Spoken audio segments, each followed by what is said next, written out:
Պարոն Պետրոսյան, դեպքի մասին տեղեկացել եք, որտեղից եք տեղեկացել եւ ինչ գնահատական ունեք։ Ասեմ ես Տիգրան Ալուբաբյանին անձամբ չեմ ճանաչում, դեպքի մասին տեղեկացել եմ իմ ընկերներից եւ համացանցից, բայց հարցը նրանում չէ, թե Տիգրան Ալուբաբյանը ինչ արարք է գործել։ Հարցը իրավապահ մարմինների վերաբերմունքն է։ Եթե նույնիսկ ինչ-որ գործողություն, ինչ-որ խախտում կամ ինչ-որ հանցագործություն մեջ մեղադրվում է Տիգրան Ալուբաբյանը, ապա դա իրավունք է տալիս իրավապահ մարմիններին, որպեսզի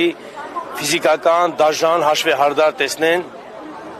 մի քանի պատերազմի մասնակցած երիտասարդի նկատմամբ։ Այս ամենը ցույց է տալիս ուղղակի 2018 թվականին իշխանությանը բռնազավթած ուժի ոստիկանության վերաբերմունքը Արցախի ժողովրդի նկատմամբ։ Նայեք, եղել են բազմաթիվ դեպքեր, երբ որ արցախցիները դիմել են ոստիկանությանը կախված իրենց մեքենաներից, տնից, գողությունների վերաբերյալ։ Որևէ մեկ դեպք չի բացահայտվել։ Այսինքն, երբ որ հակառակ կողմում ոչ մի բան չի բացահայտվում, բայց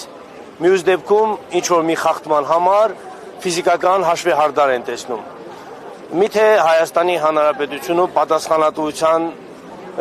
տեսակը միայն ֆիզիկականն է։ Չկա նյութական պատասխանատվություն, քաղաքացիահայրավական, վարչական, քրեական, եթե մարդ օրինակ գողություն արել, ինքը պիտի ենթարկվի ինչ-որ պատասխանատվության, այդ հասցրած սեփականության վնասի փոխհատուցման տեսքով, քրեական պատասխանատվությամբ ինչ-որ ժամանակահատված ազատազրկման տեսքով եւ այլ տեսակի պատասխանատվության, ոչ թե ֆիզիկական հաշվեհարդարի տեսքով։